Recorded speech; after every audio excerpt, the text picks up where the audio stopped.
Welcome back to Omnifactory, and it's night out, it's raining, and you can't hear it. Yep, I added the rain sound to my super sound muffler, and I planted some more canola, because I did get a good couple of comments from people from the last episode, basically saying that you need to upgrade the quest book. So if you have a look in your quest book, go over here to the beginning and click on this, reload the quest book, and you'll see that the old recipe tab for good old coin shop, or whatever it's called, ye old coin shop, has disappeared. Yes, and so has the farming quest. Well, the farming quest has changed because they said, yeah, you don't need potatoes anymore, you need sugarcane and canola. And I did actually have both of those, so we can claim the reward. Good. So that, unfortunately, hasn't led to anything else just yet, but yeah, I guess it definitely wants you to be able to make canola. So I started making that, and I cleaned up out here. We no longer need the sugarcane. Well, let's go and take a look at what we've done elsewhere here. I've cleaned up the floor, so all of the routing of the cable is now underground. Hopefully that'll make everyone a little bit more pleased if you have sort of tendencies like me to want everything neat and tidy. So up here we have the fluid input hatch, and that is being supplied by steam that's being produced by our new system. No more need for a fluid heater up there with an infinite water source. Now let's just get in and out of the rain. So in here, I've taken the ceiling up one level to make it feel a little bit roomier rather than it's a little bit enclosed, and a couple of other changes. So I've just rejigged all of this stuff. The lava is just now downstairs. I'll show you that in a second. Got the simulation chamber here, which will work, once we actually give it some input, which I'm probably going to do. I think I need to get a few more things. I've got some hellish matter here, and I need some more bones, but I need some more otherworldly matter. The charger is also set up, so stuff goes in here when it's set to squats in a manual box downstairs for now, and it exports to another manual box. And otherwise, everything is the same up here. Downstairs, however, I cleaned up a little bit. Yep, it looks pretty nice, I think. What do you think? So I enclose this in a box, and down there you'll see a vacuum chest. Yep, that's the vacuum chest I was talking about crafting for a few episodes and never did. So it is just pulling everything now from down there, all the sugarcane, and there is a regular, where are they? Item conduit from the back of that going up to these two. This one has a blacklist on it. Say basically everything but sugarcane goes into this box, just in case anything gets pulled into that vacuum chest. It shouldn't now that I've enclosed it, but while I was constructing it, kept getting things like this when I was knocking at walls and floors and stuff. So on the other hand, we also have this basic drawer, which happens to have 3,250 sugarcane. I created another steam dynamo and two more up here. So now we have 2 dynamos producing steam and 4 consuming it. And you'll see the output is 16 hours per tick. They work quite well. They basically decrease their output requirements when the buffer is full automatically without that other augment upgrade. The turbine conversion seems to be able to do that just fine by itself. And then I've got an emergency sort of supply here. If we ever need more power output, we can always get it out of that magmatic dynamo with some lava. But that isn't being used up right now, which means I can use that ender tank for other things if I wanted to. However, right now we've got 4 of those dynamos, which means with 4, they will scale themselves up. Let's just grab some aluminium. Do we have any aluminium in here? Yeah. So aluminium dust. I can now run either of these 2 machines, but not necessarily both at the same time because the low voltage cable has problems with that. But yeah, I can run either and they will run constantly. More importantly, they will use up this buffer, but it's charging fast enough from these. You'll see they're now going to start decreasing. But as they start decreasing, the power output starts ramping up, which means when they get fairly low, everything sort of, well, doesn't come to a halt, but everything goes to an equilibrium, and you start to produce exactly enough power that you need to keep that CEF charged. And in turn, that CEF keeps this charged, and away we go. We've got this able to run constantly. So yeah, 4 steam turbines is what you should go for. With that done, we should also take a look at what we need to do with this episode. So we should probably get, in the beginning, this medium voltage machine hull sorted. And to do that, I've already added a recipe into the system, hopefully. Yes. Yep. Machine casing we can make. So that's going to make it from some aluminium plate I prepared earlier. Got some there. So that was obviously produced from the machine outside, but we can obviously produce more of that as we needed. Now that's not exactly what was asked for. We need a machine hull, not a machine casing. So we need some wrought iron plates, and this seems like something that we can probably add to the system. We're probably going to be crafting a few of these, aren't we? So let's just dump a few of this other miscellaneous stuff in here, and then let's go. Yeah, so let's just go and teach it this system. So we need some wrought iron. Wrought iron is something I can also craft. So, one, and the other one should go down there. There it goes. It's going to get compressed and then going to get sent back, hopefully soon. There it goes. And should come back to me. So we've got the wrought iron, we've got the machine casing, and then we just need the rest. We need another aluminium plate and some copper cable. Okay, so aluminium plate, let's just grab one of those, and some copper cable. Do we have any already? Copper cable, yes we do.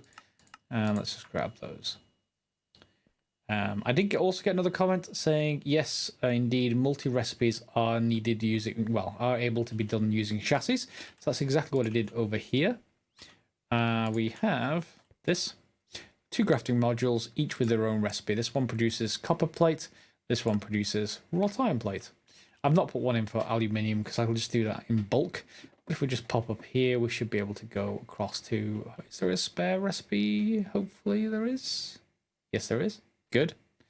MV machine hull. And that is going to work fine. And then if we just grab this and import, that should now be able to craft everything.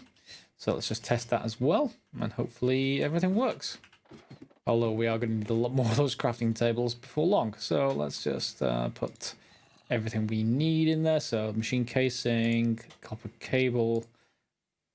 Can we now request an MV machine hull? Yep, we can. So that should get delivered to us shortly, and that should give us the quest. While we're here, I'm also going to cook up some more uranite into uranite dust, and then into pulsating dust. So I'm going to need that a little bit later. And there's our machine hull. Should get a quest. Good. And let's take a look. So we get some omni nickel, which is good. Oh, I did find a really good vein, and I'll show you where it is, just in case you're following along with the game. So just in case you need to know what the seed is, that's where what the seed is. And if we pop down here, and you can see the coordinates at the top right underneath the mini-map, down this way, you get to a sort of dwarven stronghold, and you follow this corridor, and in here, assuming that it's not randomized other than the seed, you get all this stuff, and the black stuff here is magnetite, which is iron, and obviously the gold stuff is gold. So very, very useful to have that. I've got a few stacks from that already, and we're going to get more. Later on, there will be a way to generate ores, so we're not going to need to worry about mining long term, but in a short term, we should get on with it. Okay, let's carry on with the quests, and here in the early game you can see we've got this Kang machine and assorted stuff quest. So LV batteries were very simple to make. More effective forms of power storage will be more complex to build. Obviously for RF we can just use Ender IO capacitors, so that's that taken care of. Although I haven't actually made one yet, but you get the idea. So we need to go and lay the groundwork now. So tiny piles of antimony. Now I think I needed antimony in the last episode for something else, and I guess we can do it this episode. So I just removed the fluid solidifier, because I think I'm going to just put that down here, and then I'll route cable down here whenever I need it. So I'm going to go via some kind of fluid pipe from that lava container. So I'm not going to worry about it other than just putting this down, putting you in here, and then we'll be able to just use a fluid pipe. Fluid conduit, and that should be fine, because then we can control the down to be active with signal, and we can just put a lever on there. Extract, never active. Or was active? Yeah. So it'll always try and extract, but it can never insert anywhere without me using a lever. So that's perfectly fine as far as that's concerned. It will need some power, and that will need to be GregTech power, so I'll need to run a cable, but I don't need to worry about it for now. I say that, but I probably will need something like obsidian the rest of the episode. Anyway, let's get that away. So let's take a look at the basic canning machine. So let's take a look at that and see what we need. So basic canning machine over here is going to need an LV machine hull. So LV, can the system make it or just a casing? You can make a casing. In fact, I already have a casing. That's fine. So the LV machine hull itself just takes a few raw time plates. And can the system, oh, do we already have 3 of those? Yeah, let's just ask for those. And I have some tin cable in my inventory, so everything should be fine. I can just craft it using this LV machine hull. Dump that stuff in, and grab an LV machine hull back out. I'll probably take some tin cable with me. No doubt I'll need that for something else, like this. And everything else should be done. Now, I do have, over here in the fluid, not the fluid extractor, in the basic assembly machine, up to 10 circuits. And I did go and make more phenolic substrate using the equipment outside. And we got plenty of tin available here. And I've got this up here because the fluid extractor can export more than one kind of thing. And in particular, remember when I said we need to craft that vacuum chest downstairs? If you want to craft a vacuum chest, you'll need to craft one of these, a pulsating crystal. That needs pulsating iron, which is easy enough, and a diamond in an autoclave. So we have the autoclave now. So just put in your pulsating ingot, which you make with pulsating dust and I want to say iron. Yep, pulsating ingot. That makes the item conduit stuff, which we can make here. Yeah. So there we go, pulsating iron wire. So we can make more item conduit if we need with that. But also you can just shift left click using your Yeta wrench and just change this to be the thing it extracts into and change that out. So yeah, straightforward to actually use, just in case you haven't actually figured out how to make that vacuum chest.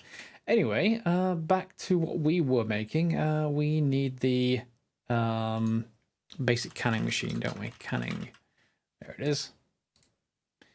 And that needs some circuits. Now I'll leave those circuits stacked up in there because we can also use, this is the reason I was going to mention this, we can use the same assembly machine to basically upgrade these circuits into the next tier, so it's into electronic processors, and they need much the same kind of stuff. They need resistors, fine copper wire, which are already in there, and electronic circuits.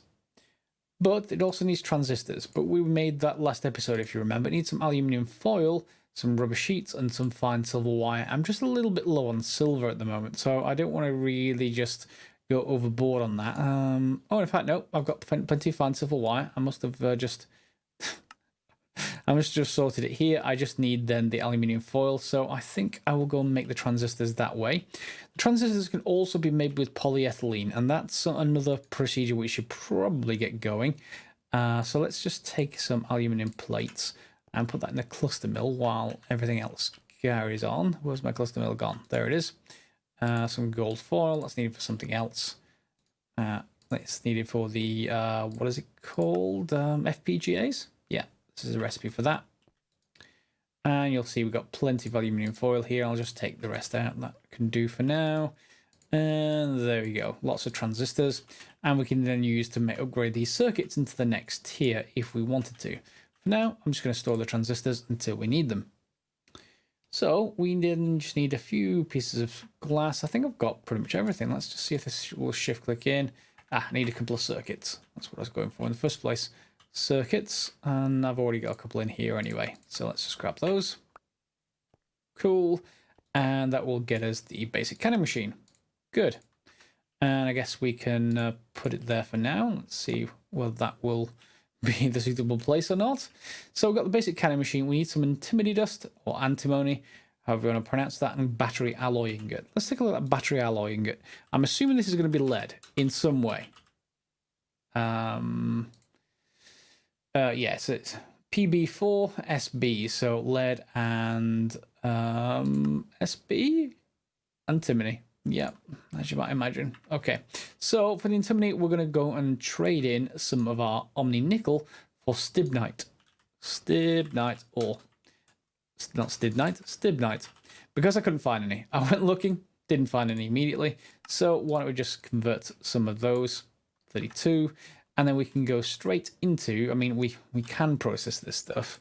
pulverize it. Each one turns into crushed stibnite ore, and that goes into stibnite dust, which goes back into 3 nuggets, that is.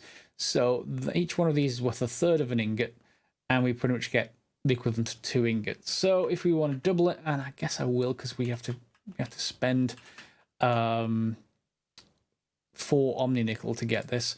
So I'm going to process it using a macerator, or even using a hammer. That will be actually quicker. Do I have a hammer anywhere? Yeah, let's just use up this hammer, assuming it's actually not already mostly used up. Unfortunately, logistics pipes doesn't actually give you the use level of it. The durability, that's the word I was looking for. Is that the right kind of hammer? No. Where is the right kind of hammer? I want to process stibnite ore. And, oh, I can't. Maybe I just have to pulverize it. Yeah, there's no other alternative. Okay, if I want this doing, I guess I want to do it this way. We'll put it back through, and then we'll be able to get the antimony back out. Of course, it only works with the crushed, so we can actually convert that straight away as soon as it's been crushed. And we can just dump that back in there and get lots of stuff out. Antimony nuggets. And they can then be pulverized back into dust once we basically spread this out. Grab the ingots, put them back into the macerator, and then we get the full dust back out. So that should be that. And that needs just then the battery alloy, which is going to be lead and that stibnite. So battery alloy ingot. And we just need 4 lead and 1 dust. Okay, so let's see what we've got in the way of lead. We've got 2 lead. Okay. We want galena ore then. Nope. It's got to be in here. Yeah, we've got loads of it. So let's just process half a stack through the smelter. I don't need to worry about that. And let's convert these across. Whoops. And there we go. We can just shove the rest of the stibnite in there. That can process. And there we get galena dust. Oh, did I really want to do that? Can I I really hope I can purify that. Can we turn this into lead, please? Yeah, we can put it through. Ooh, we'll get silver out of that as well. So yeah, put it in the electrolyzer and we'll get other stuff out of it. So electrolyzer, in you go. And we'll put the rest of these dusts away, other than the silicon dust, which we'll just keep in our crafting table over here. There we go, silicon dust for that, just to make sure we have enough whenever we need to make more FPGAs. There we go. Then it just needs a diamond in the middle. Because I've only got 5 diamonds left, I'm not going to really make more. There we go, 3 lead. Push that back through, and we should get 4 lead, which we can put in the alloy smelter along with an antimony. And that should make everything we need. So that should be that quest done. Let's get 5 omni pennies. Not very much, unfortunately, for the amount of work, but yeah, we'll get it going. And then what can we go from here? I presume that's going to open more stuff up. I really hope so. Let's give it a go. And you should now be ready. Claim. Nope, that's not going to open up more stuff. Or at least not until I get other quests done as well. So maybe we'll take a look at Soldering Alloy. And molten tin or molten soldering alloy. So the tin is going to be turning silver. And remember, we also get silver out of this process. So we should be able to make that up. Soldering alloy. And is that just going to be in an alloy smelter again, hopefully? Antimony and tin. So it's not actually silver. Fine. And we've got the antimony. And we've got almost enough tin. I need to go and get some more from some more ore. And that's now been alloyed together. We've shoved it in our basic fluid extractor here. It's going to process into soldering alloy, which I've disconnected from this system. We have it so that these are basically reliant on the lever now. So if I just create a lever, just so I can do this in case I need to do in the future. We don't have a lever, really? Okay. I guess we'll just get the system to craft one. Craft me a lever, please.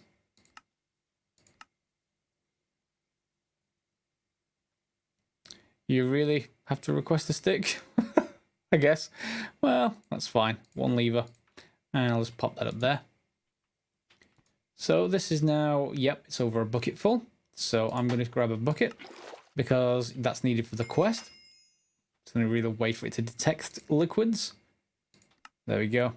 And all of that's done. So let's just go and pop this back in here if we can. If you'll let me. Well, we can always put it in this one. Once we've used up the tin, we'll be able to use up the soldering alloy for the same thing pretty much. So I'll just put that in there for now. And that can do just fine. So we have a few different ways of doing this. So either molten tin, soldering alloy is just tin alloyed with antimony, and the assembler will only consume half as much soldering alloy as it would have consumed tin per craft. So more efficient in crafting lots of circuits. Fine, we were able to get tin anyway, so it's up to you entirely whether you decide to do that. Next step into medium voltage is to get a mixer and combine some glowstone and redstone, and that should make an energetic mix or energetic blend, whatever it's called. Yep, and that's quite quick, in fact. That we combine with gold in a blast furnace. I think that's the only way of getting it. And let's hope the blast furnace can actually pump out that amount. Well, can actually has enough power to actually do this. So let's just get this going and head outside. Is this a specific recipe that we need? No need for any specific configuration. So I guess we're just going to drop these both in. Running perfectly, that's fine. And we should get some energetic alloy out of it. Now the reason we need energetic alloy is we need the wire version of it, which is the upgrade from the conductive iron wire that we're using for our F, the red stuff. And we're going to need to basically take this, and that should be done. One of you. That should give us the quest. Yep. And we'll take some more pennies. And that will then lead to this energetic alloy energy conduits. I assume this will either open up stuff down here or over in the other tab. So for that, we are going to need, let's just see, energetic alloy energy circuits. We're going to need one of the previous tier, and then we're going to need energetic alloy wire. And of course, we can make the wire from the ingots. So let's just put that in the wire mill. Let's get some of the previous tier. Conductive. Yeah, let's just get some of those. And the wire. And now we should be able to upgrade this. I want to say in here. Let's just put those away and put the red tier in there. And the wire. That gets us 3 of the next tier up. Hopefully that then counts. Yep. And do we get anything more? Well, it's certainly not opened up on this tab. Has that opened up on this tab? Yes, I think it has. Yeah, MV Energy Input and MV CEF. So to get through that, we need MV lossless cables. So we need to go to 16 energetic alloy cables, okay, rather than 4. NRIO thermal alloys are a bit more expensive than the normal wires, but they come with a huge advantage of being lossless, so you can have them as long as you like. Good. Good. Okay, that's fine. So we need to craft at least one of these 16x cables. 16 times cables. Energetic. There we go. And that is only done in an assembler with rubber. Okay, so I may need to break that assembler. Well, that's fine. And we need energetic alloy wire to do it. And that we should get from out of here. So I'm going to have to probably make a fair amount more of those. So let's just get that in a wire mill. And I'm going to combine the rest of this glowstone. I need to go back to the nether to get more glowstone. But that's fine. There we go. So that's going to start converting over. Now the reason I want to go to medium voltage is eventually I would like to craft an atomic reconstructor. That has a number of advantages. One, I don't have to go out for animals to look for leather. I can actually just convert it over from zombie flesh. So that's nice. And of course, there are loads of other uses for the atomic reconstructor. That does bring up a point, though. If the atomic reconstructor is in here, let me just check something. Yeah, we're sort of getting close to being able to craft a drill, but we still have to explore to get the drill core. There is still no recipe for it. It's very annoying that because I haven't found any in the buildings around me. So Yeah, I'm not sure how that's going to actually pop up. Maybe I'll just get it when I no longer need it anymore. That's just one of those things. Anyway, we'll have to craft those up. So the Y mill should now have at least some of this stuff. And the mixer, we should be able to... Where's my mixer? There it is. Grab some more gold. Let's just order 16 gold. Whoops. There we go. And we'll get it all converted over into energetic alloy. That can go in there. 1, 2. And that will hopefully not consume any more power than we can already produce. Good. All right, so once that's done, we're then able to get to that quest, which takes us towards... Whoops, that's something... Alt-tab. We need to go to back here. And then we're into the MV-CEF. So the CEF is the sort of storage block for power on distribution block. The medium voltage version is going to need an MV machine hull. We've got one. Energetic alloy energy circuit conduits. We've got those as well. We've got processors. I've converted them over from circuits. So the only thing we need is two energetic alloy wire. Yeah, and they just get converted up all the way pretty much from 1. So yeah, they are pretty much 16 of these required, and we also need 16 for that cable, the MV lossless cable that is. So we're going to need a lot of glowstone and redstone in this pack, it seems. And as painful as it is, we can then pipe over the rubber. At least that, I hope, should be what's happening. Oh, you've still got tin. Yeah, let's just take that out for a second. And we just need to break this and replace it. There we go. And the rubber goes back in. So we just need the 16 of you. And that should be enough. I would have thought that we need a specific kind of configuration. Ah, yeah, it's 28. I did actually already prepare that. Yep, so we can just click that in. And hopefully that should produce. I would have thought. Maybe not. Energetic alloy wire.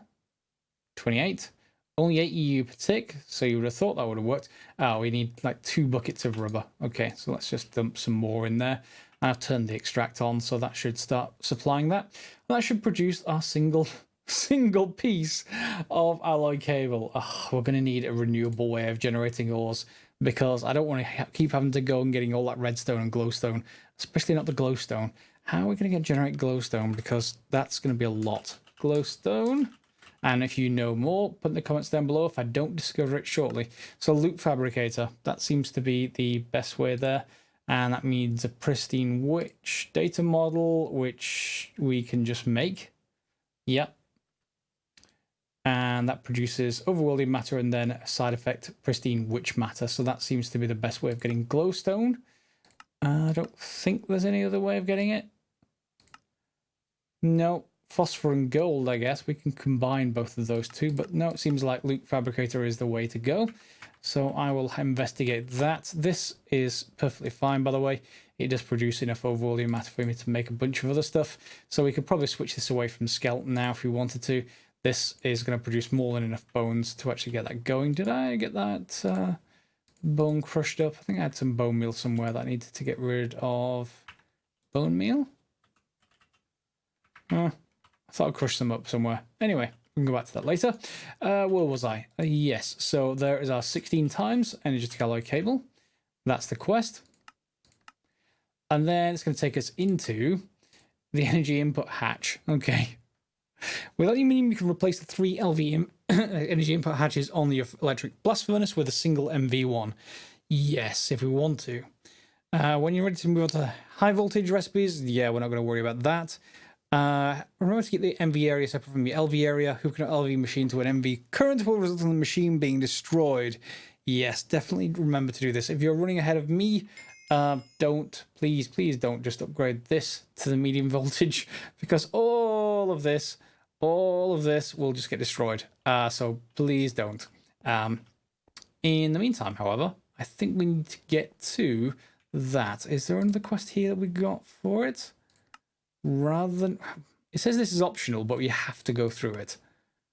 Slightly annoying. And then MV power storage is down there. So yeah, we can already make pretty much the CFMV. Once I have enough of the glowstone, that is, the energy alloy cable. No, in fact, hang on, that didn't need... Ah, okay, so I have a choice of item slots. I even had a choice of item slots in LV as well, but I didn't choose to do it. So the 4 item slots actually is a little bit cheaper. And that means we can use 4x cable, which again should be cheaper. Although I'm not sure which type of cable we're actually going to use. Interesting. However, we can't share it with this line. So it was a little bit of a scrappy episode rather than the laser-focused logistics pipes episodes. But we got a fair bit done. We just need to get from here into medium voltage now, which we'll do next episode. So if you've seen anything you want to improve, please put it in the comments down below for everyone else who's playing through the pack. And we'll see you next episode. Feel free to click on the bell if you want notifications. Otherwise, subscribe, share if you haven't already, of course. But the comments are more important than all of that. Yeah, so looking forward to your advice. Otherwise, we'll carry on next episode with medium voltage. As always, guys, thanks for watching.